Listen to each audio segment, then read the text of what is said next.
할렐루야. 오늘 본문은 그 시편 31편입니다. 다윗의 시죠.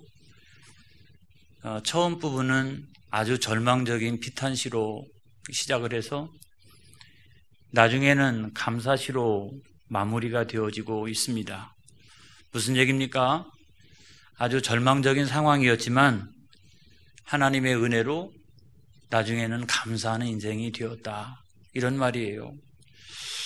오늘 이 아침에 혹시나 절망적인 상황 가운데 있는 성도들이 있다면 하나님의 은혜가 임하시길 바랍니다.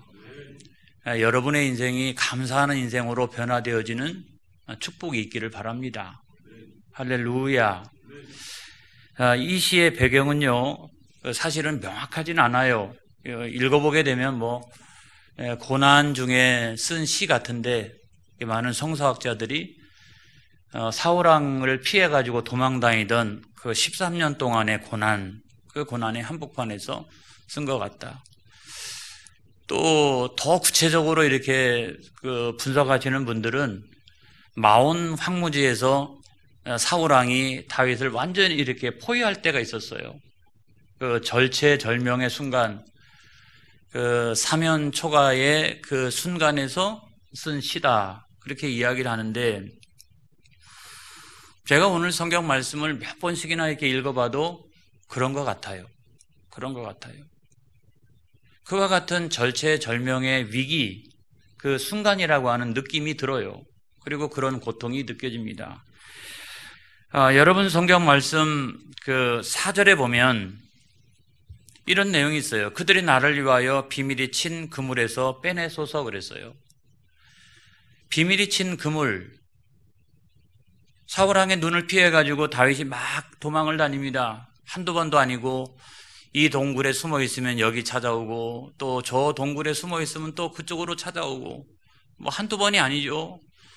그렇게 계속해서 그물을 칠 때마다 하나님 여기에서 나를 제발 빼내 주소서라고 이렇게 기도하고 있는 모습을 보면 마온 황무지가 분명한 것 같아요. 그 다음에 9절의 말씀에 보면 여호와여 내가 고통 중에 있사오니 내게 은혜를 베푸소서. 내가 근심 때문에 눈과 영혼과 몸이 쇠하였나이다 그랬어요. 그러니까 그 스트레스가 굉장했던 모양이에요.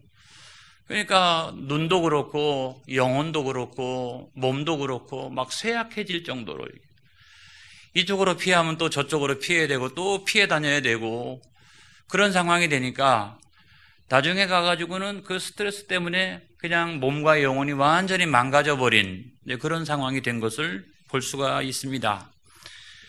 그리고 12절의 말씀은 압권이죠. 그 모든 상황을 이렇게 한 단어로 이렇게 이와 같이 소개하고 있어요.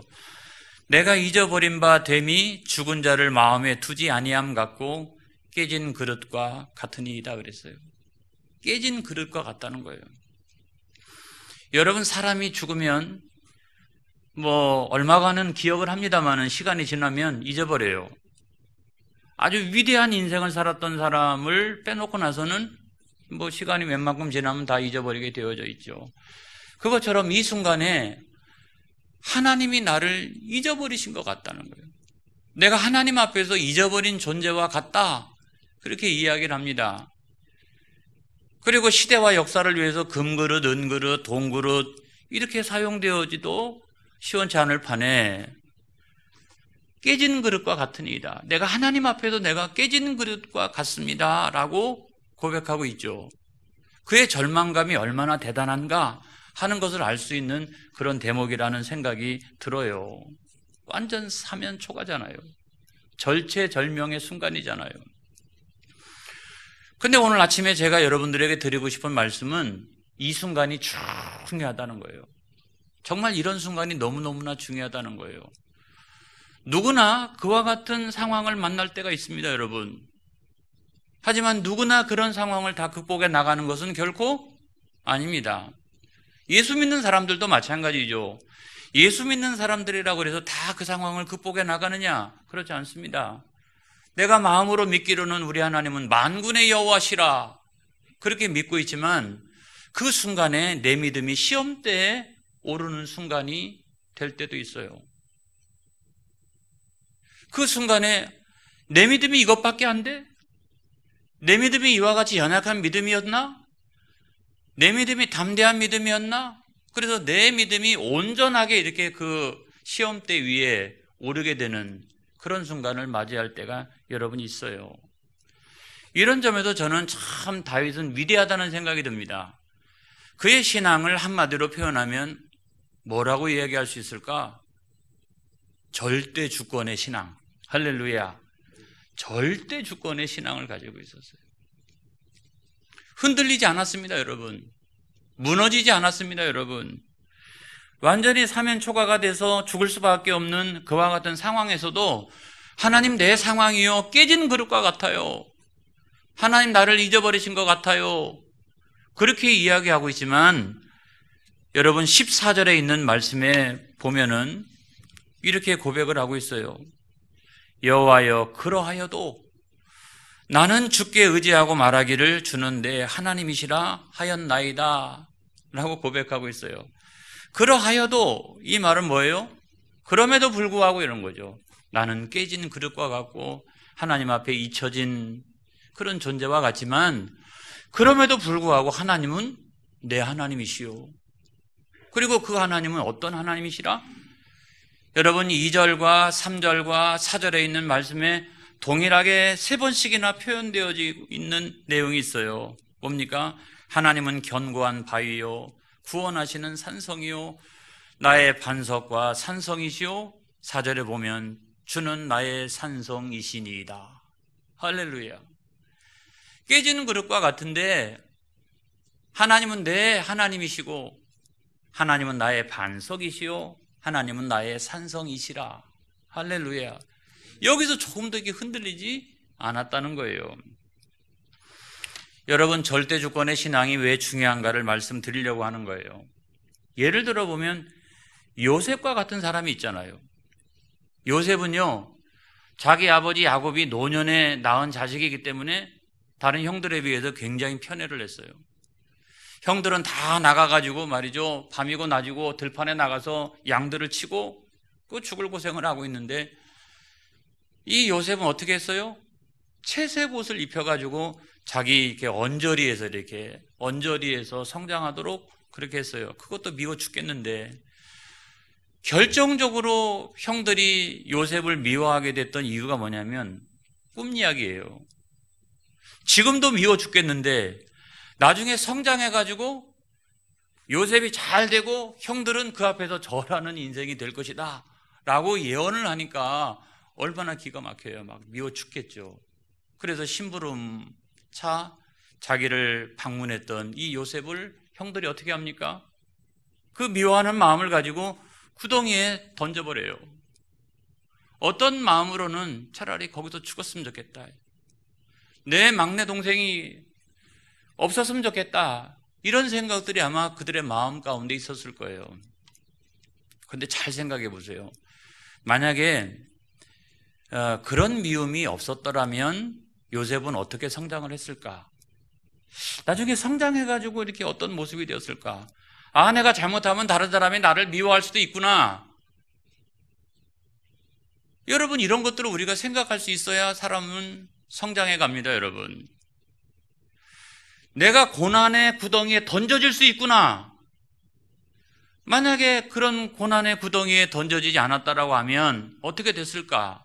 저는 철부지 어린 아이로 응석바지로 성장하지 않았을까? 자도취자로 자기만 아는 인생으로 그렇게 성장하지 않았을까?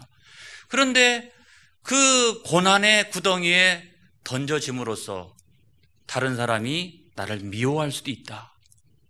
그리고 인생이란 간단하지 않다. 이와 같은 고난의 구덩이에 던져질 수도 있다라고 하는 사실을 깨닫게 되는 거죠. 심지어는 형제들에 의해서 그렇게 되어질 수도 있다라고 하는 것을 깨닫게 되는 것이죠. 그 다음에 노예로 팔려갔습니다, 여러분. 채색 옷을 입고 있다가 갑자기 어느 날 노예로 팔려갔어요. 저는 영화 배너가 생각이 나요. 고대 노예제 사회에서 귀족으로 살다가 또는 일반인으로 살다가 어느 날 갑자기 노예가 되었다. 기가 막힌 일 아니겠어요? 노예가 되었다. 영화 스파르타쿠스 또 생각이 납니다. 오죽하면 노예들이 막 반란을 일으켰겠어요. 그런데 자기가 팔려간 곳은 누구예요? 애굽의 친위대장 보디발의 집이었어요. 거기서 일반 노예로 들어갑니다. 죽을 고생하고 그래도 열심히 노력해서 나중에는 노예들 가운데서 승진해서 뭐가 돼요? 가정의 총무가 되잖아요. 그 집안에 있는 모든 살림살이를 다 이렇게 관리하는 청지기와 같은 그런 역할을 감당하게 되죠. 그런데 여러분, 이것이 만만치 않아요. 애굽에서 친위대장이라 라고 하면 국가 서열 얼마나 될까요? 맨 위에는 바로가 있겠고요. 또 왕족들이 있겠고요. 국가 서열 한 2위 정도는 국무총리가 있겠고, 신이 되면은 경호실 정도니까 서열 한 3위 또는 서열 한 4위 또는 뭐 경우에 따라서는 서열 한 2위 이런 정도 될 만한 그런 지위잖아요. 종이 얼마나 많이 있었겠어요, 여러분. 재산이 얼마나 많이 있었겠어요, 여러분. 그 소유가. 노예들이 이거를 가정총무가 다 감당하기 위해서는 여러분 재산 관리에 능력이 있어야 돼요, 여러분. 이 재산을 잘 관리할 수 있는 능력이 있어야 돼요. 그리고 노무 관리를 할 수 있을 정도가 되어야 합니다, 여러분. 쭉 성장해 나가면서 너한테 이것을 다 맡겨도 되겠다 할 만큼 노예들과의 관계도 잘하고 노예들을 잘 관리할 수 있고 노예들이 마음에서 순종해서 따를 수 있는 그런 노무 관리를 잘 할 수 있는 그런 능력이 요셉에게 있었다는 것이죠. 뿐만 아니라 이 친위대장의 집에는요, 감옥이 있었어요. 감옥. 세상에 여러분 집에 감옥 있나요? 감옥 있어요? 특별히 왕에게 잘못하는 사람들을 붙들어다가 가두어 두는 감옥이 그 가운데 있었어요.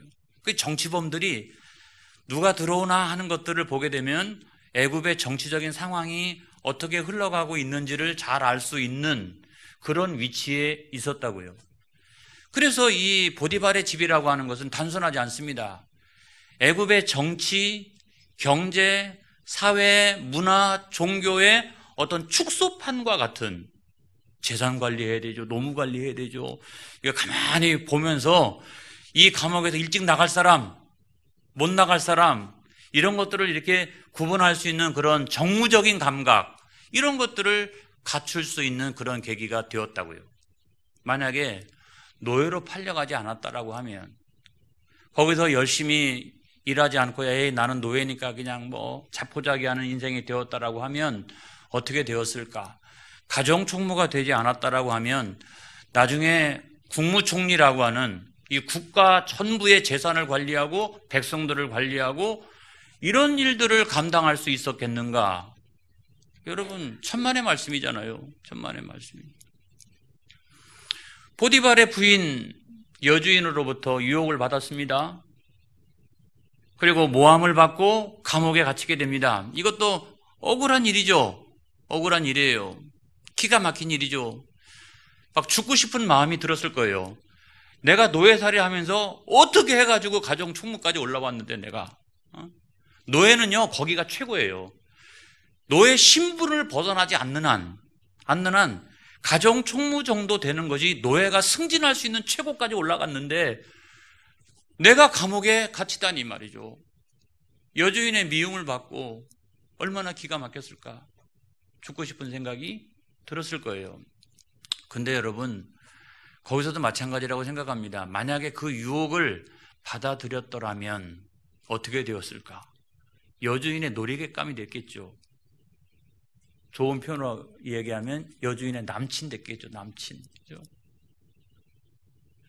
또 그 감옥에 들어가지 않았더라면 어떻게 되었을까?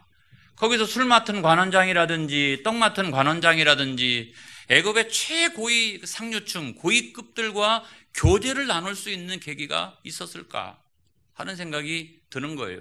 물론 뭐 바깥에서 그들을 섬길 수도 있지만 그 안에 같이 들어가서 이렇게 나누는 교제 이런 것들이 아마 불가능하지 않았을까. 그리고 그는 배신을 당합니다. 감옥에 들어가 가지고 술 맡은 관원장하고 떡 맡은 관원장이 꿈을 꾸지 않았습니까? 그런데 꿈을 꿨는데 그 꿈을 해석할 사람이 없어요. 그래서 요셉이 꿈을 해석해 줍니다. 술 맡은 관원장은 3일 후에 나가게 될 것이고 떡 맡은 관원장은 3일 안에 너는 죽게 될 것이다 라고 이야기를 했어요. 그리고 그 꿈 예언대로, 그 해석대로 그렇게 되어집니다. 그래서 술 맡은 관원장한테 나가거들랑 나를 잊지 마라. 나를 여기서 나가게 해달라. 내 억울함을 내 주인에게 좀 얘기 좀 해달라. 그렇게 이야기했어요. 그런데 술 맡은 관원장이 어떻게 했어요? 나가자마자 까마득히 잊어버렸다고요. 한동안 잊어버렸어요, 여러분. 근데 만약에 그때 당시에 그 술 맡은 관원장이 그 사실을 기억하고서 나가자마자 2차, 저차, 여차, 2차에서 이거 억울해, 이거. 그러니까 나가게 하는 게 좋겠어. 그랬더라면 요셉은 다시 다른 집의 노예로 팔려가거나 아니면 거기서 잘하면 시간이 많이 걸렸겠지만 가정 총무가 되지 않았을까 싶어요. 국무총리가 됐겠어요? 아니잖아요. 제가 드리려고 하는 말씀의 핵심은 뭐냐면 하나님의 섭리는 신묘막측하다. 신묘막측하다. 이 절대 주권을 우리가 인정할 수 있어야 된다. 그걸 여러분 우리가 믿어야 된다. 이런 말씀을 드리려고 그러는 거예요. 다윗도 마찬가지 아닙니까? 사실은 다윗은 베들레헴, 고향이 거긴데 거기서 이새의 아들이라고 아주 한미한 가문의 막내 아들로 태어났습니다. 그리고 뭐 하는 일이라는 게 양치기 목동이죠. 그래서 시간이 널널하고 남으니까 어떻게 했습니까? 거기서 시도 쓰고 그 다음에 막 이렇게 시간이 남으니까 수금도, 그리고 보는 사람도 없으니까 무용도 했어요. 춤을 잘 췄던 모양이에요. 무용도 하고 막 그렇게 했어요. 그리고 짐승들이 이렇게 공격을 해오면 그 양들을 보호해야 되니까 어떻게 했어요? 물맷돌을 잘 던지고, 이런 연습을 그냥 그 어렸을 때부터 계속 해왔던 것이죠. 그리고 나서 골리앗과의 전쟁에서 그 물맷돌을 딱 던져가지고 하나님의 은혜로 정중앙에 맞춰가지고 죽이잖아요. 그래서 하루아침에 뭐가 돼요? 시골 촌뜨기 양치기 목동이었다가 왕의 사위가 됩니다, 여러분. 갑자기 왕의 사위가 돼요. 만약에 어떻게 해가지고 이런 상태로 다윗이 왕이 되었다라고 하면 어떻게 되었을까? 정무적인 감각이 있었을까? 그 한 국가를 이렇게 통치할 수 있는 감각이 있었을까? 저는 없었을 거라고 생각을 해요. 그냥 시골뜨기 아주 촌스러운 왕이죠. 이렇게 무능력한. 그런데도 사울이 그를 미워해가지고 13년 동안 도망치는 인생이 되지 않습니까? 그 13년 동안 도망치면서 그가 느꼈던 건 어떤 거냐면, 아, 사회에는 주류만 있는 게 아니구나. 비주류도 있구나. 그래서 사실은 다윗 편에 붙었던 사람들은 비주류들이에요. 비주류들이 쫙 자기에게 붙어주기 시작하고, 거기서 그는 야전과 게릴라전을 배우게 됩니다. 사울왕과 전투를 벌인 것은 아니에요. 끊임없이 도망다니면서 정규군 특수부대 앞에 어떻게 하면 내가 이 동굴로 저 동굴로 이렇게 피해 다닐 수 있는지, 야전, 게릴라전, 이런 것들을 굉장히 많이 익히게 돼요. 그래서 나중에는 이 게릴라와 같은 이 비류들만 가지고도 이 정규군의 포위를 그때그때마다 피해 다녀요. 그런데 정규군을 나중에 소유하는 그 순간에 그는 상승장군이 됩니다. 무적의 왕이 되어지는 걸 볼 수가 있습니다. 그리고 도망다니면서 광야도 보고 모든 부류의 사람들을 만나게 되죠. 어떤 때는 선지학교도 가보고 제사장의 마을도 가보고 변방도 가보고, 변방. 왕은 뭐 거의 변방 안 가잖아요. 근데 변방에서 블레셋이 공격해오는 그런 변방도 가보고, 그 13년의 기간 동안에 온 나라를 샅샅이 정무적으로 판단할 수 있는 그런 능력을 갖추게 돼요. 정치, 경제, 사회, 문화, 종교, 모든 것들을 파악할 수 있는, 그래서 통일왕국의 왕이 될 만한 자질과 면모를 그 시기 동안 갖추게 되는 거예요, 여러분. 제가 드리려고 하는 말씀의 핵심은 바로 거기 있어요. 여러분, 하나님이 우리를 고난의 상황, 절망적인 상황으로 몰고 간다 할지라도 거기에는 신묘막측하신 하나님의 섭리가 있다. 우리는 그것을 믿는 사람이어야 한다. 그래서 내가 하나님을 부인할 수밖에 없는 그런 상황이라 할지라도 하나님은 나의 하나님이시오. 하나님은 나의 반석이시오. 하나님은 나의 산성이시오. 할렐루야. 이거를 여러분 끊임없이 고백하는 것이 중요해요. 여러분 그런 믿음을 사용하시기를 축복합니다. 여러분 우리가 그런 믿음을 사용하는데 내가 이와 같이 상황이 어렵고 지금 사면 초과가 되었는데 내가 무슨 헌신과 충성을 합니까? 어떻게 믿음을 사용합니까? 여러분 다윗도 이 순간에 무슨 헌신하고 충성한 거 없어요. 이 순간에 고백을 했지. 믿음을 그렇게 사용한 거예요. 이런 상황에서도 하나님은 나의 반석이요 나의 산성이십니다 라고 고백을 했지 무슨 헌신하고 충성하고 그런 걸 했어요. 그러니까 중요한 것은 뭐냐면 그렇게 어렵고 힘들 때 입술로 죄를 짓지 않기를 바랍니다. 입술로 믿음을 고백하기를 바랍니다. 이것이 왜 중요한지를 제가 이제부터 설명하려고 그래요. 놀라운 이야기를 제가 여러분들에게 들려주려고 합니다. 그 순간에 하나님은 영광을 받으신다. 그 순간에 하나님이 영광을 받으신다. 그리고 우리들에게 은혜를 베풀어 주시고 하나님은 일하신다. 여러분 이것을 제가 말씀드리려고 여기까지 끌고 온 거예요. 제가 여러분 그 순간에 입술로만 고백해도 된다. 입술로만 내가 고백해도 된다. 여러분 그 순간에 하나님께서 쌓아두시는 은혜가 있어요. 할렐루야. 여러분 19절에 있는 말씀에 보니까 주를 두려워하는 자를 위하여 쌓아두신 은혜 그랬어요. 바로 그런 사람을 위하여 쌓아두시는 그런 은혜가 있다는 거예요. 자, 하나님을 부인할 수밖에 없어요. 근데 그 순간에도 나는 하나님을 부인하지 않아요. 절대 주권을 인정하고 하나님은 나의 반석이요 하나님 나의 산성이십니다 라고 고백하는 그 순간에 하나님은 뭐를? 은혜를 쌓아두신다. 여러분 다윗은 13년 동안 그 은혜가 켜켜이 쌓여 있었던 거예요. 그렇기 때문에 나중에 통일 이스라엘의 왕이 될 수가 있었던 거예요. 우리에게도 그런 은혜가 쌓여갑니다. 여러분 성도들 가운데는 사업하시는 분들도 있죠. 코로나19 상황이니까 얼마나 어려워요. 자금 회전도 잘 안 되고 또 직원들 월급도 잘 주지 못하고 거래처에 이게 금방금방 돈을 보내줘야 되는데 그런 것도 잘 못하고 이러면 사업주는 잠을 못 자요.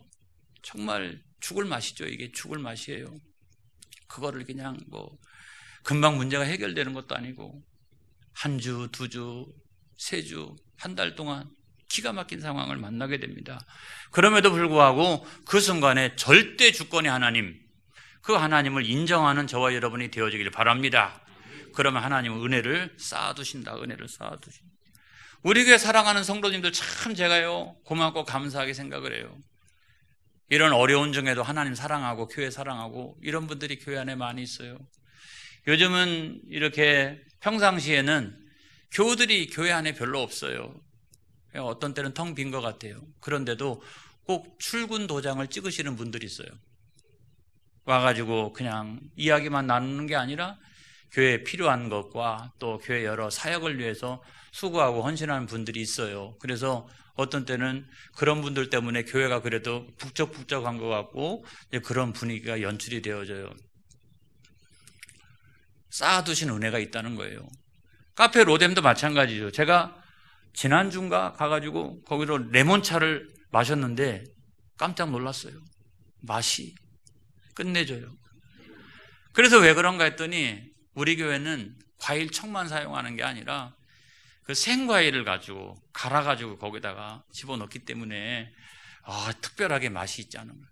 마시는 순간에 비타민C가 쫙 들어오더니 눈이 밝아지기 시작하고 혈관에서 혈액이 쫙 이렇게 교통하고 다리와 허리와 무릎, 고관절 다 새 힘이 들어가고 머리가 맑아지더라고요. 할렐루야. 이거 방송 나가죠?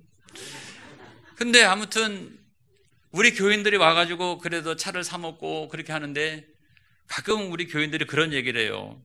무슨 얘기를 하냐면 과일 중에서도 유통기한이 거의 다 되는 거 그걸로 사용하라고 그럽니다. 여러분 교회라고 해도 그러기가 쉽지 않아요. 목사님 아무리 교회라고 해서 그렇지 막 멱살 잡으려고 그래요. 그런데도 그냥 유통기한이 거의 다 된 거, 지난 거 말고 거의 다 된 거 이거 우리한테 사용하라고 그래요. 여러분 쌓아두신 은혜가 있을 줄로 믿습니다. 교회가 사방으로 우겨쌈을 당하고 어려운 시대 아닙니까? 교회가 욕먹는 시대 아닙니까? 그런데도 하나님 사랑하고 교회 사랑하고 쌓아두신 은혜가 있어요. 믿으시기를 바랍니다. 그 다음에 언젠가 하나님의 때가 되면 하나님께서 꽝 하면서 그 은혜를 베푸신다. 이걸 여러분 믿으시기를 바랍니다. 19절의 말씀 하반절에 보니까 곧 주께 피하는 자를 위하여 인생 앞에 베푸신 은혜가 어찌 그리 큰지요. 할렐루야. 어느 순간이 딱 되면 그 쌓아두신 은혜가 이게 베풀어지는 그런 순간이 온다는 거 아니겠습니까? 요셉의 경우를 가지고도 제가 말씀을 드렸던 것처럼 내 때보다 더 중요한 건 하나님의 때예요. 감옥에서 일찍 나가면 다시 노예돼요. 잘해도 다시 오랫동안 수고해서 가정 총무가 돼요. 근데 감옥에서 늦게 나갔기 때문에 바로의 꿈을 해석할 수 있었고 국무총리가 될 수가 있었던 거예요. 여러분, 다윗도 빨리 왕이 되면 뭐합니까? 13년 동안 통일 이스라엘 왕이 될 수 있는 자질과 면모를 다 갖추고 난 다음에 왕이 되는 거하고 시골뜨기가 그냥 왕이 되는 거하고 여러분 판이하지 않습니까? 그래서 여러분 우리가 기도할 때도 내 때를 구하지 않기를 바랍니다. 하나님의 때가 훨씬 더 풍성한 거예요. 하나님 아버지 하나님의 때가 되면 지금까지 쌓아두신 그 은혜를 펑 하고서 쏟아부어 주시옵소서. 여러분 그렇게 기도하는 저와 여러분이 되어지기를 바랍니다. 그러면 놀라운 일들이 일어납니다. 여러분 20절의 말씀에 보면 사람의 꾀에서 벗어날 수가 있어요. 또 하나님께서 비밀이 장막에 우리를 보호해 주세요. 견고한 성을 만들어 주십니다. 또 놀라운 사랑을 베풀어 주십니다. 22절에 보면 아무리 하나님 앞에 기도해도 하나님께서 응답을 안 주시는 것 같아. 근데 그때부터 기도의 응답이 쏟아지기 시작을 하는 거죠. 그리고 23절의 말씀에 보면 원수 마귀가 물러가기 시작을 합니다. 할렐루야. 그런 은혜가 있기를 바라요. 그리고 또 다른 하나는 뭐냐면 그 순간을 통해서 하나님 나를 연단하신다. 아까 깨진 그릇 얘기했잖아요. 근데 여러분 나를 연단하시는 이유는 뭐냐면 나의 그릇을 키우시는 거예요. 금그릇, 은그릇, 동그릇으로 나의 그릇을 키우시는 거예요. 그리고 다윗이나 요셉의 경우를 생각해 봐도 복 주시잖아요. 그렇죠? 그리고 단순히 복만 주시는 게 아니라 오늘 이 시대와 역사 가운데 사명을 감당하도록 하나님이 그 넉넉한 그릇을 채워가시는 과정이라는 거예요. 여러분 이걸 믿으시기 바랍니다. 그래서 24절의 결론은 뭐냐? 여호와를 바라는 너희들아 그랬어요. 우리가 하나님을 믿는다라고 하면 어떻게 믿어야 된다? 강하고 담대하라. 여러분 절망적인 상황 가운데 무너지거나 흔들리지 않는 저와 여러분이 되어지기를 축복합니다. 할렐루야. 기도하겠습니다.